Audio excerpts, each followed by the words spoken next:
Hey everyone, welcome back to my channel. This is now my second YouTube video.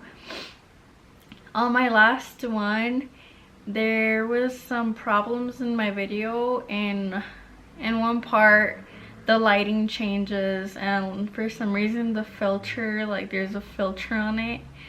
And then on a different part, you just can't hear me at all, but that's only for like a minute or two.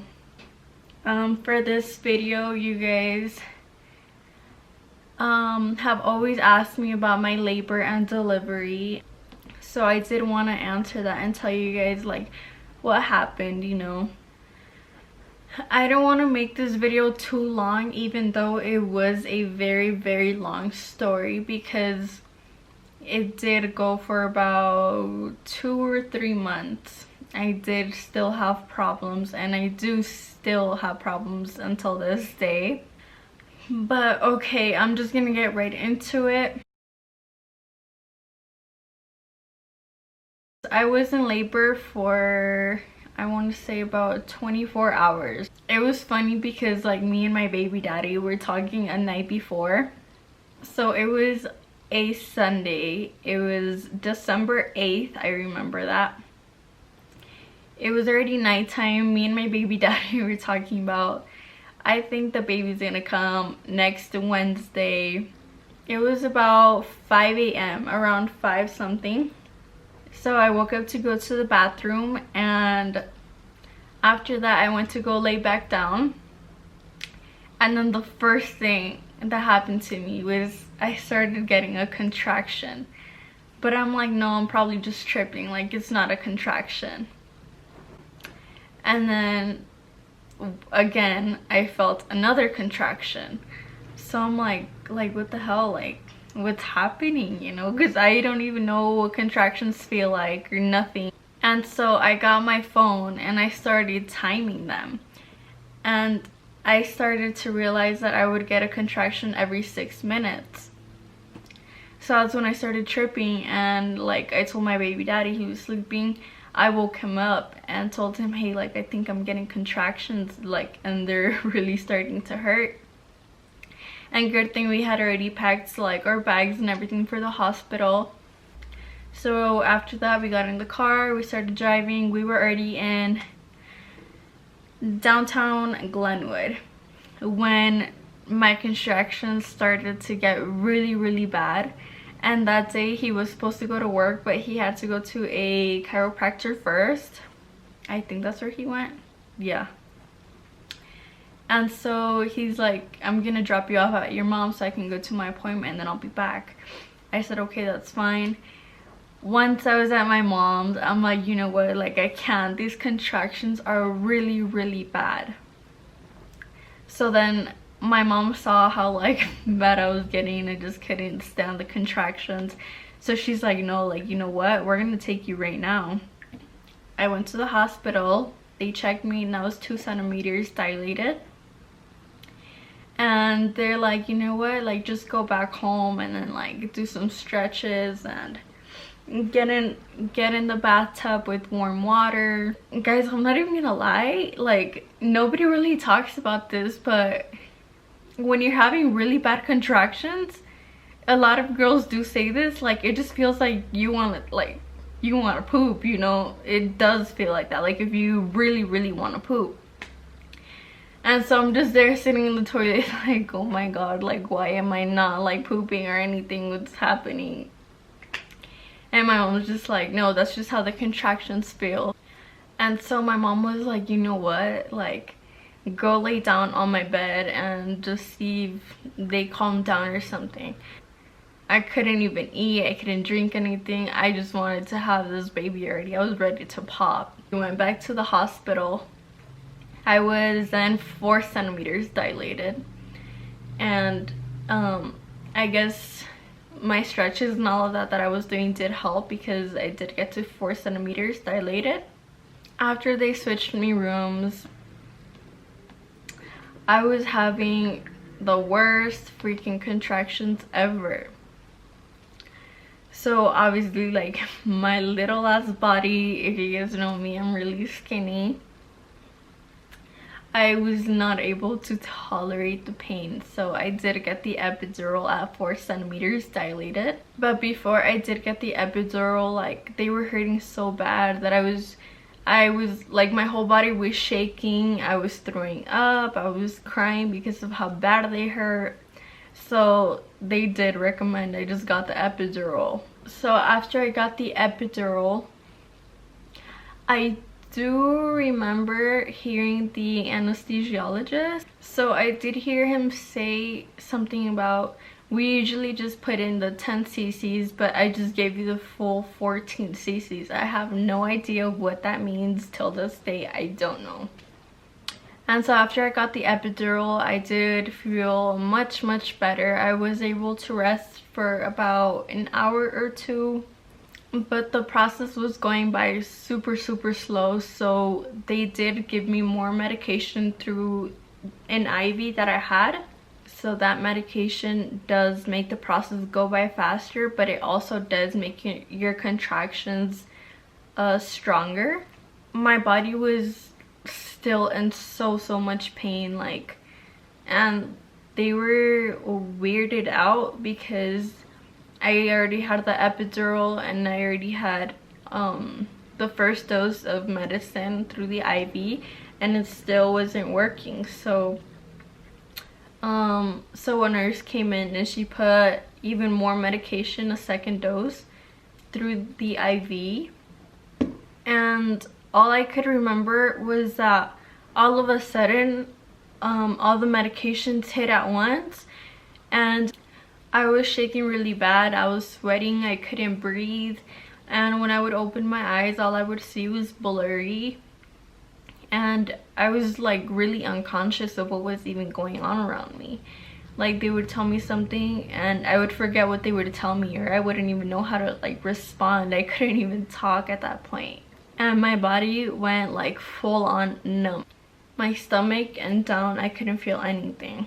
And that's when the doctors and like my family was starting to worry.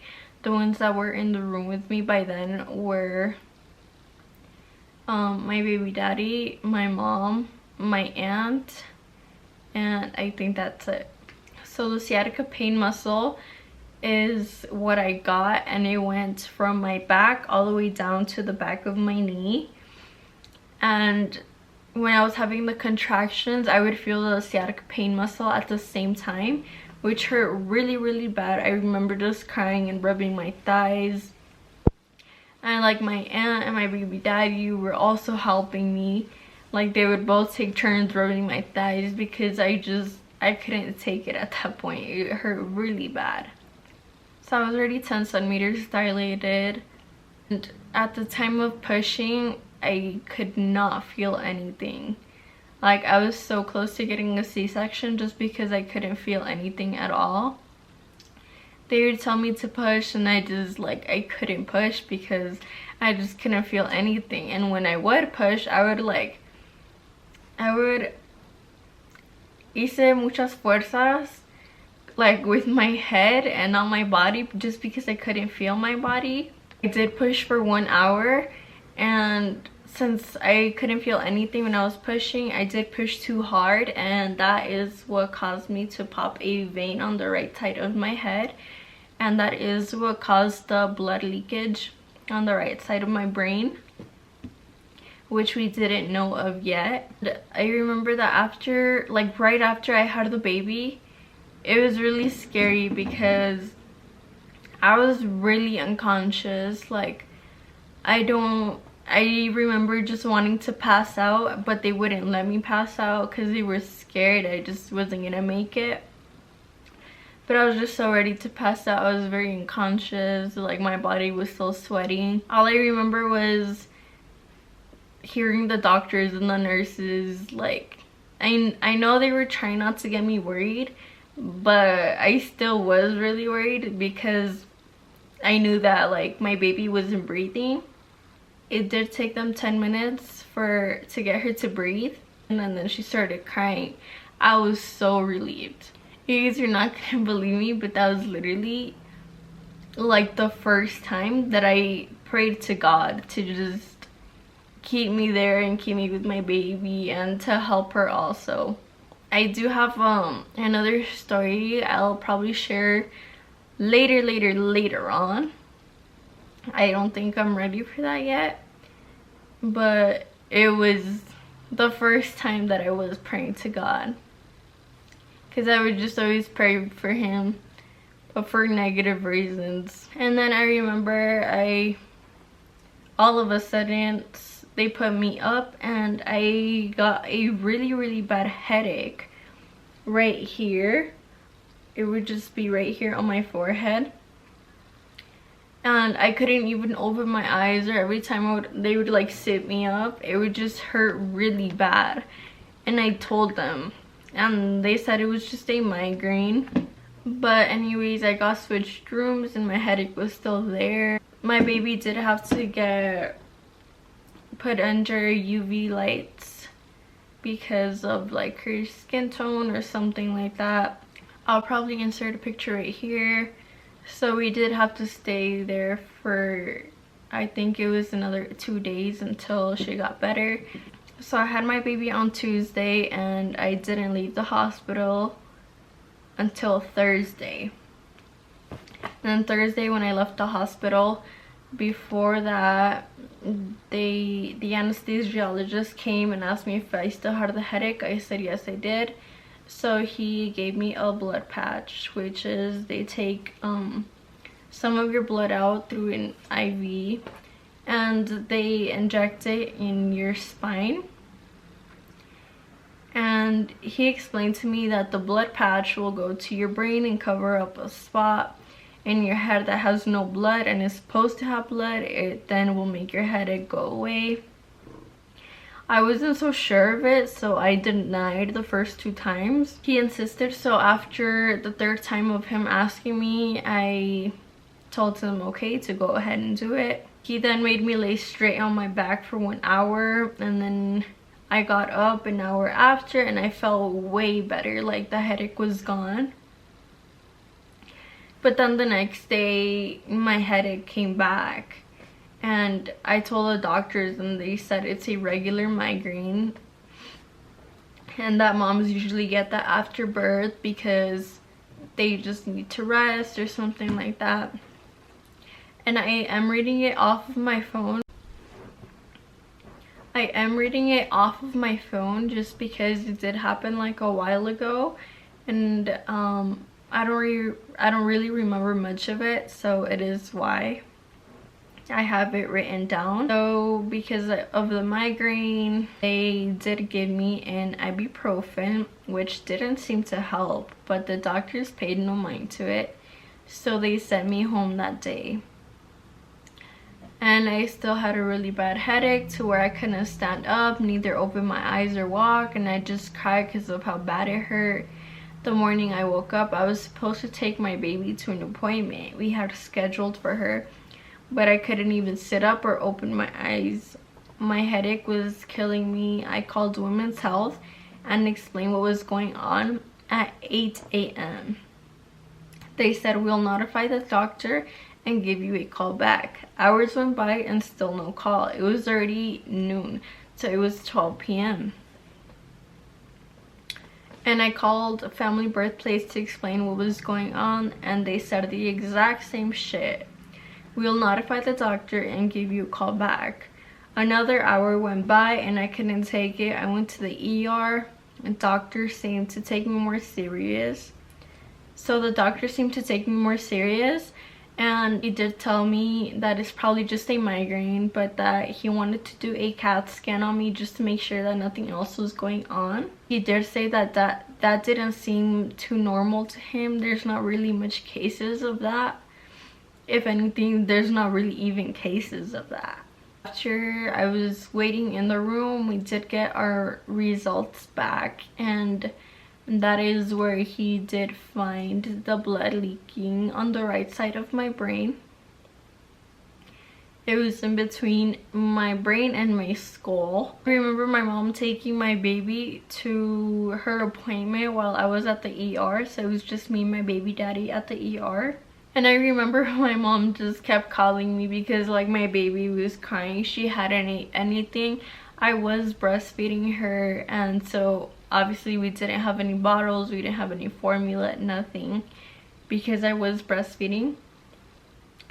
And hours went by and they were still over there. They came back finally after hours, and I remember they gave me a medication so that my headache goes away, and because of that medication I wasn't able to breastfeed anymore. So my mom did have to go buy formula. They fed the baby, and I was told that I had to get transferred to the Junction Hospital, St. Mary's, for an emergency surgery because they were going to remove the blood that was in my brain.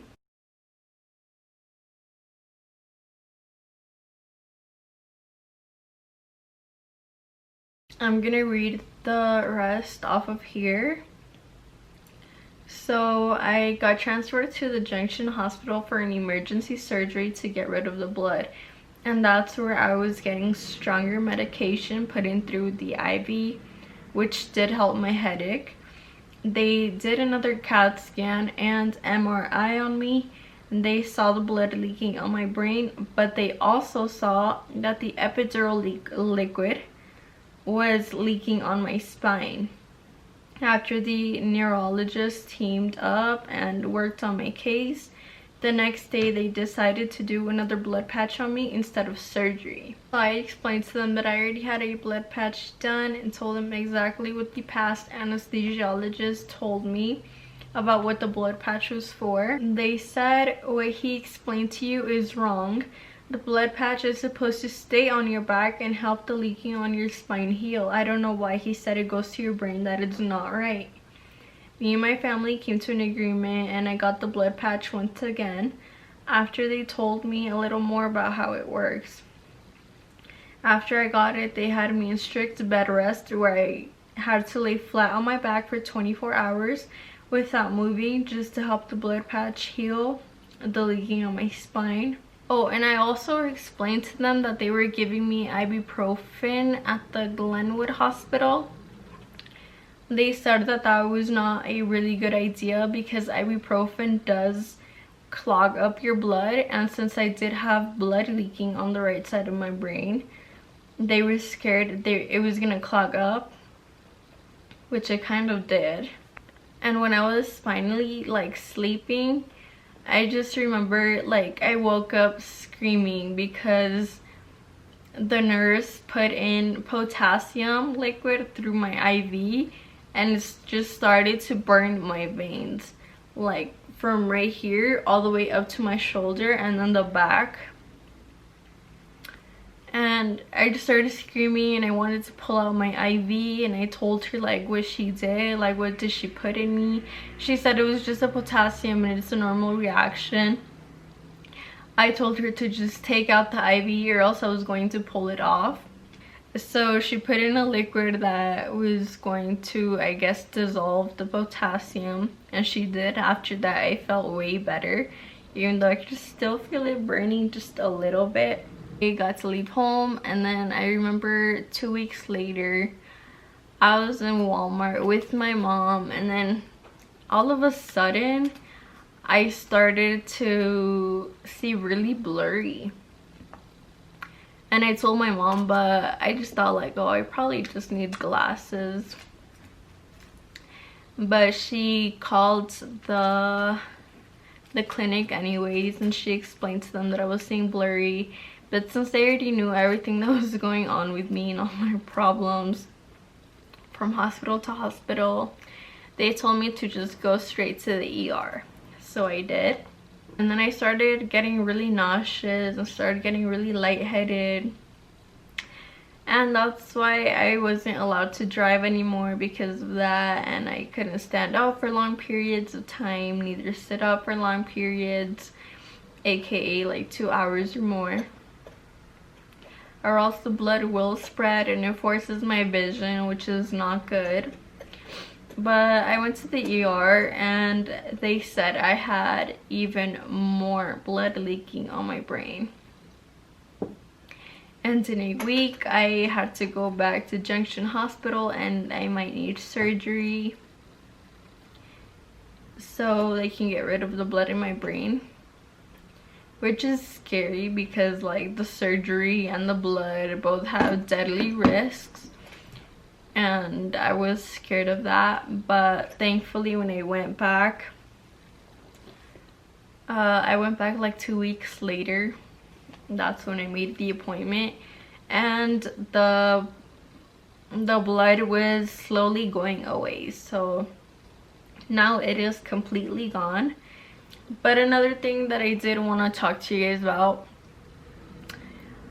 nobody really talks about this after they give birth. No one really talks about this, and it is kind of nasty, but I do want you girls to know that it can happen to you, because it did happen to me and I currently still have them, which they're very painful. So they're gross, but when you're giving birth and you push too hard, you obviously haces muchas fuerzas, so it is possible for like your veins to inflamarse. I'll put the English word like right here. I don't have it in mind right now. Because pushing too hard, I did get hemorrhoids. If you guys don't know what that is, please search it up on Google. I don't want to really describe them on here because they are gross. But my hemorrhoids are internal, they are not external. And every time I go to the bathroom, it's been 7 months now, it is why every time I feel like I have to go to the bathroom, I just don't want to go because it just hurts really bad. No ma'am. No ma'am. It's gotten to the point where I even start crying, and like they have gave me these creams and they gave me pills and they've gave me a lot of things for constipation and all of that. Nothing really helps, and I still have the hemorrhoids.